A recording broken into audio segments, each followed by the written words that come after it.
ಆದಿ ಮಹಿಳಾ ಸಂಘಟನೆಯ ರಾಷ್ಟ್ರೀಯ ಸಮ್ಮೇಳನ ಜನವರಿ 25ರಿಂದ 28ರವರೆಗೆ ಏನು ಹೈದರಾಬಾದ್ನಲ್ಲಿ ನಡೀತಾ ಇದೆ. ಸಾಮ್ರಾಜ್ಯಶಾಹಿ ವಿರೋಧಿಸಿ ಮನುವಾದವನ್ನು ಧಿಕ್ಕರಿಸಿ ಮಹಿಳಾ ಹಕ್ಕುಗಳನ್ನು ಎತ್ತಿ ಹಿಡಿಯೋಣ ಎಂಬ ಘೋಷಣೆಯೊಂದಿಗೆ ಇಡೀ ಭಾರತ ದೇಶದ ಸುಮಾರು 26 ರಾಜ್ಯಗಳಿಂದ 900ಕ್ಕೂ ಹೆಚ್ಚು ಪ್ರತಿನಿಧಿಗಳು ಮತ್ತು ವೀಕ್ಷಕರನ್ನು ಒಳಗೊಂಡಂತೆ ಮತ್ತು ಕರ್ನಾಟಕ ರಾಜ್ಯದಲ್ಲಿ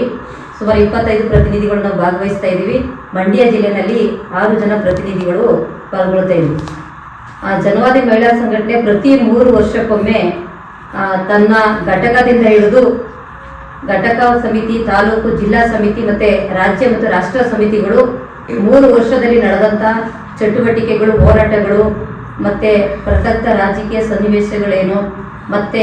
ಮಹಿಳೆಯರು ನಡೆದ 3 ವರ್ಷದ ಅವಧಿಯಲ್ಲಿ ಮಹಿಳೆಯರು ನಡೆದಂಥ ದಾಳಿಗಳು ಇವೆಲ್ಲನೂ ಒಳಗೊಂಡಂಗೆ ಇಂದಿನ 3 ವರ್ಷದಲ್ಲಿ ನಾವು ಕೈಗೊಂಡಂಥ ನಿರ್ಣಯಗಳು ಮತ್ತು ನಮ್ಮ ಮುಂದಿನ ಗುರಿ ಉದ್ದೇಶಗಳ ಸಂಬಂಧಪಟ್ಟಂಗೆ 3 ವರ್ಷಗಳ ಕಾಲ ನಡೆಸಿದಂಥ ಚಟುವಟಿಕೆಗಳ ಬಗ್ಗೆ ಸುದೀರ್ಘವಾಗಿ ಚರ್ಚೆ ನಡೆಸಿ ಅದಾದ ನಂತರ ಮುಂದಿನ 3 ವರ್ಷಗಳಲ್ಲಿ ಪ್ರಸಕ್ತ ರಾಜಕೀಯ ಸನ್ನಿವೇಶದಲ್ಲಿ ಮಹಿಳೆಯರು ಅನುಭವಿಸ್ತಿರ್ತಕ್ಕಂಥ ನೋವುಗಳು, ಸಂಕಟಗಳು, ನಿರುದ್ಯೋಗ, ಹಸಿವು, ಬಡತನ ಮತ್ತು ಬೆಲೆ ಏರಿಕೆ ಮತ್ತು ಕೋಮುವಾದದ ವಿಷಯಗಳ ಸಂಬಂಧಪಟ್ಟಂಗೆ ಮತ್ತು ಈಗಾಗಲೇ ಬೇರೆ ಬೇರೆ ರೀತಿಯಾದಂಥ ನಡೀತಾ ಇರ್ತಕ್ಕಂಥ ವಿಭಿನ್ನವಾದ ರೀತಿಯಲ್ಲಿ ನಡೀತಾ ಇರ್ತಕ್ಕಂಥ ದಾಳಿಗಳು ಏನು ಕಳೆದ 3 ವರ್ಷದಿಂದ ಹೆಚ್ಚು ದಾಳಿಗಳು ನಡೀತಾ ಇದೆಯೋ ಅದು ಹಿಮ್ಮೆಟ್ಟಿಸಲಿಕ್ಕೆ ಮತ್ತು ನಾವು ಮುಂದಿನ ದಿನಗಳಲ್ಲಿ ಯಾವ ರೀತಿ ಹೋರಾಟ ಕಾರ್ಯಕ್ರಮಗಳನ್ನು ನಡೆಸ್ಬೋದು ಅನ್ನುವಂಥ ವಿಷಯಗಳನ್ನು ಕೈಗೆತ್ತಿಕೊಂಡು ಏನು ಹೈದರಾಬಾದ್ನಲ್ಲಿ ನಡೀತಾ ಇರ್ತಕ್ಕಂಥ ಏನು 14ನೇ ರಾಷ್ಟ್ರೀಯ ಸಮ್ಮೇಳನದಲ್ಲಿ ಚರ್ಚೆ ಮಾಡ್ತಾ ಇದ್ವಿ. ಜನವಾದಿ ಮಹಿಳಾ ಸಂಘಟನೆ ಇಡೀ ಭಾರತ ದೇಶದಲ್ಲಿ 1 ಕೋಟಿಗೂ ಹೆಚ್ಚು ಮಹಿಳೆಯರನ್ನ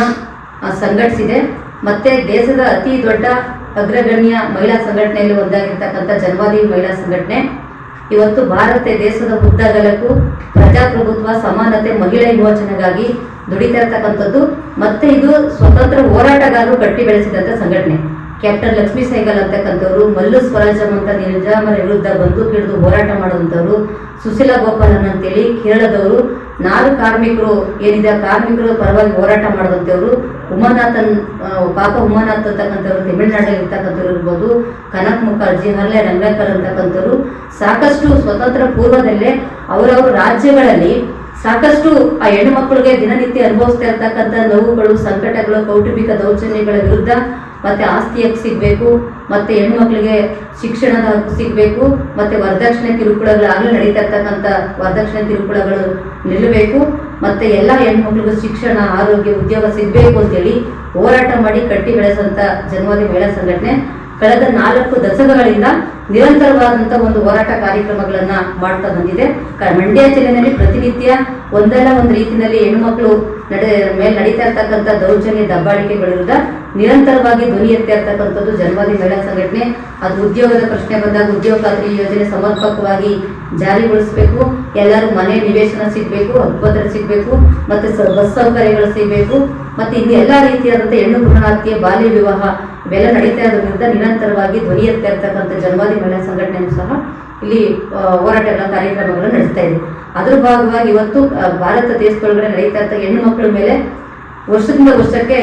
ದೌರ್ಜನ್ಯದ ಪ್ರಕರಣಗಳು, ಅತ್ಯಾಚಾರದ ಪ್ರಕರಣಗಳು ಮತ್ತು ಮಹಿಳೆಯರ ಮೇಲೆ ನಡೀತಾ ಇರ್ತಕ್ಕಂಥ ದಾಳಿಗಳು ಹೆಚ್ಚಾಗ್ತಾ ಇದೆ ಮತ್ತು ಮಹಿಳೆಯರನ್ನ ಕಡಿಮೆ ಕೂಲಿ ಕೊಟ್ಟು ಹೆಚ್ಚು ದುಡಿಸ್ಕೊಳ್ತಾ ಇರ್ತಕ್ಕಂಥ ವ್ಯವಸ್ಥೆ ಹೆಚ್ಚು ಉದ್ಭವ ಆಗ್ತಾ ಇದೆ. ಇನ್ನೂ ಸಹ ಮಹಿಳೆಯರನ್ನ 2ನೇ ದರ್ಜೆಯ ಪ್ರಜೆಗಳಾಗಿ ಕಾಣ್ತಾ ಇರ್ತಕ್ಕಂಥದ್ದನ್ನು ನೋಡ್ತಾ ಇದ್ದೀವಿ. ಮಹಿಳಾ ಮೀಸಲಾತಿ ಸಂಬಂಧಪಟ್ಟಂಗೆ ಜನವಾದಿ ಮಹಿಳಾ ಸಂಘಟನೆ ಸಾಕಷ್ಟು ಹೋರಾಟ ಕಾರ್ಯಕ್ರಮಗಳನ್ನು ನಡೆಸಿರ್ತಕ್ಕಂಥ ಉದಾಹರಣೆಗಳೇ. ಇದೇ ರೀತಿ ಹಲವಾರು ಕಾರ್ಯಕ್ರಮ ಹೋರಾಟಗಳನ್ನು ನಡೆಸಿಕೊಂಡಂಥ ಅಖಿಲ ಭಾರತ ಜನವಾದಿ ಮಹಿಳಾ ಸಂಘಟನೆ ತನ್ನ ರಾಷ್ಟ್ರ ಸಮ್ಮೇಳನವನ್ನು 14ನೇ ರಾಷ್ಟ್ರ ಸಮ್ಮೇಳನವನ್ನು ಹೈದರಾಬಾದ್ನಲ್ಲಿ ನಡೆಸ್ತಾ ಇದೆ.